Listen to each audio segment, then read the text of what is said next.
So today in this video, I'm going to show you guys how to hook your interface up to your mixer. True Sound Studios is in your ears. Hey guys, welcome back to True Sound Studios. I'm Weezna, and today I'm going to show you guys how to hook your interface up to your mixer. Now we're going to be doing this in two different ways. We're going to be using the mixer that is going to send signal into the interface, and then that interface obviously then sends the audio to the computer.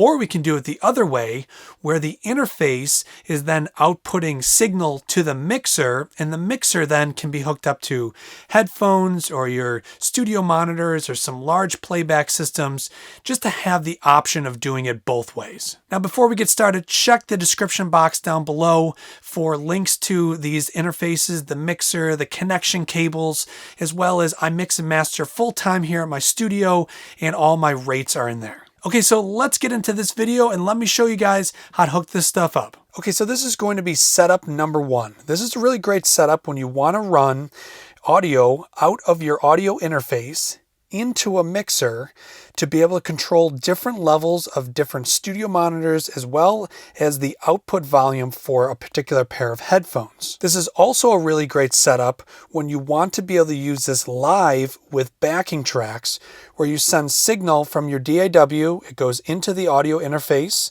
then it comes to the mixer so you can send a separate level or a separate signal to maybe the drummer, and then a separate signal to the PA system. Okay, so to get started, we need to attach cables from the audio interface to a stereo channel on our mixer. Now, if you don't have a stereo channel on your mixer, you need to have two mono channels. For example, on my mixer, channels 1 and 2 are mono, and then channels 3, 4, 5, 6, 7, 8, and 9, 10 are all stereo.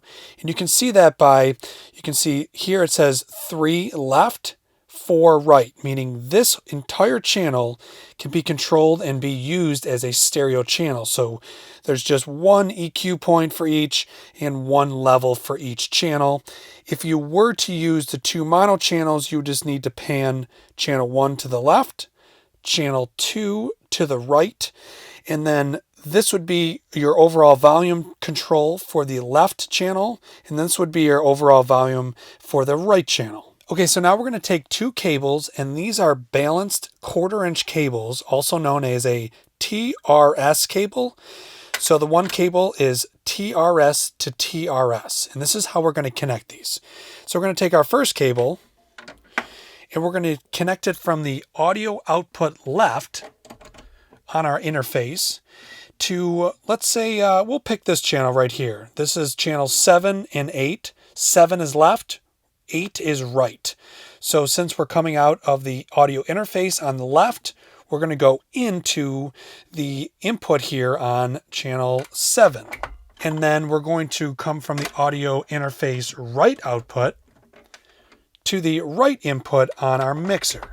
So from here, we can EQ this whole channel. We can add some highs if we want, take a little mids, add some low end in here. And then now this white fader now becomes our volume fader for this channel, which is obviously being fed from the audio interface.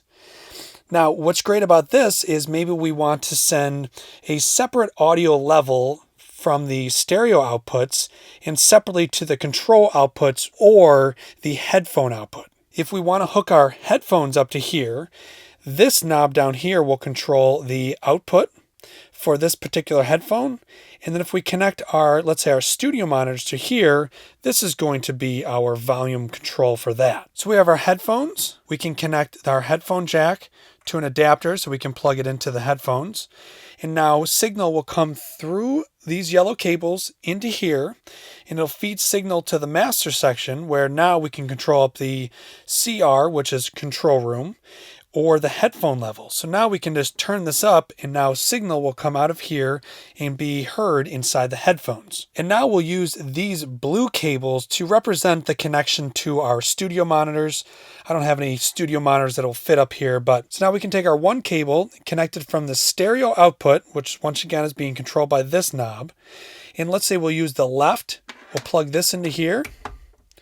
And then this will be plugged into our left studio monitor. And then we'll use another cable to plug into the right stereo output, and this will be plugged into our right studio monitor. So now if we turn up the control knob here on the mixer, will feed signal to our studio monitors. So now you can have a different amount of level going to the studio monitors, separate from the amount of level going to the headphones. So another thing we can use this for is for a live situation.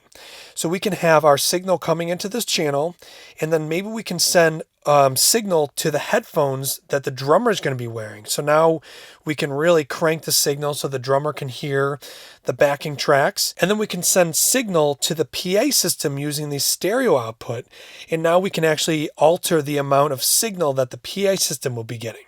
Okay, in setup number 2, now we're going to use the mixer to actually feed signal into the audio interface, so then we can use this to record. So we could plug in, let's say, a microphone into the mixer. It'll send signal through the channel. It'll come out one of our stereo outputs.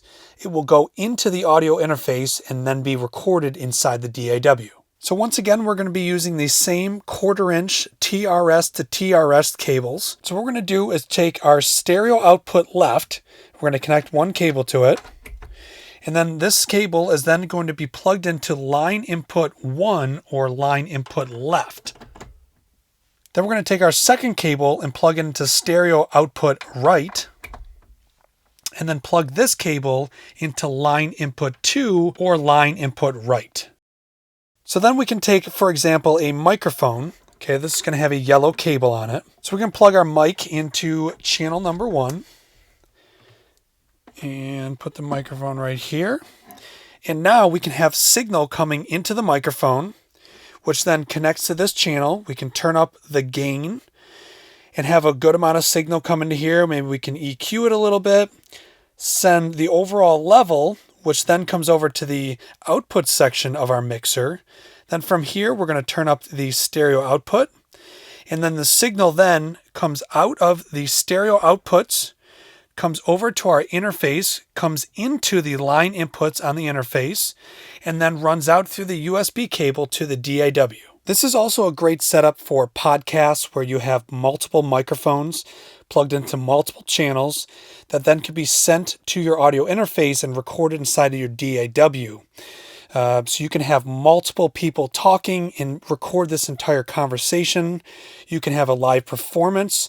This is another great way to capture a live performance with multiple signals, multiple microphones. The only negative part about this is that all of these microphones, for example, all 3 of these microphones are going to be recorded and into a stereo channel inside your DAW, and unfortunately they won't be separated. So you won't have channel 1, 2, and 3 separated in your DAW as channel 1, 2, and 3. If you do want to record 2 microphones at a time and have separate control over both microphones after it gets into your DAW, what you can do is have channel 1 be panned all the way to the left and have channel 2 pan all the way to the right. So then this microphone would be left, this microphone would be right. So you can record it as a stereo channel in your DAW, and then in the DAW you would have a separate recording just of this microphone and a separate recording of just this microphone, but only if you pan these channels totally separate. Because what you're really doing is taking the left channel and recording it as channel 1, and you're taking the right channel and recording it as channel 2. Now, there is a situation where you don't have a line input on your audio interface. For example, this Persona's audio box USB only has a mic and an instrument input. So we're actually going to be using the instrument input, but we have to use a different cable. This is a TS 1/4" cable, also known as an unbalanced cable. And we're going to use this type of cable connect to our interface. And then the other end of the cable also has a TS to TS unbalanced connection where we plug into our mixer.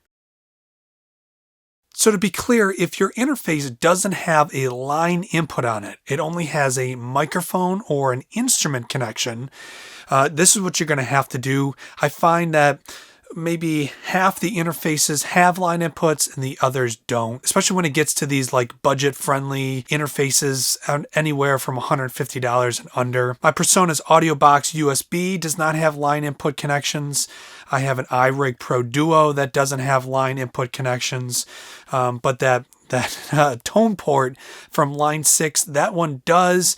And then I also have another one from Lexicon that has line inputs on it. So it just kind of really depends. So if you only have these instrument 1/4 inch connections, you're going to be using an unbalanced, so it's known as a TS to TS, or a 1/4 inch unbalanced connection. Now I know this isn't like the most ideal situation because now you're using an instrument input instead of a line input, but I promise you it really does sound really good. In fact, all the audio that I'm using to record this entire video is using this unbalanced instrument connection to record the audio. So it really does work really well. Once again, this is not the perfect situation, but it is a way around it. So guys, thanks for watching this video. Now I have a lot of other videos showing how to hook things up. One of my most popular one is how to connect a compressor to a mixer in a couple different ways, depending on what kind of mixer you have and what kind of connections you have. I will link those videos down in the description. They'll also be at the very end of this video. And if you guys are recording at home and just looking for a really professional mix and master, please go ahead, send me an email.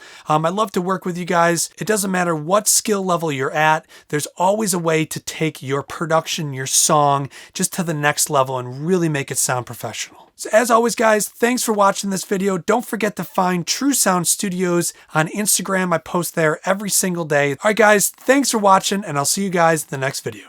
So thank you for watching this video. If you guys enjoyed this video, click that like button and consider subscribing for more content. So not only do I make YouTube videos, but I also produce tracks and I can mix and master your music.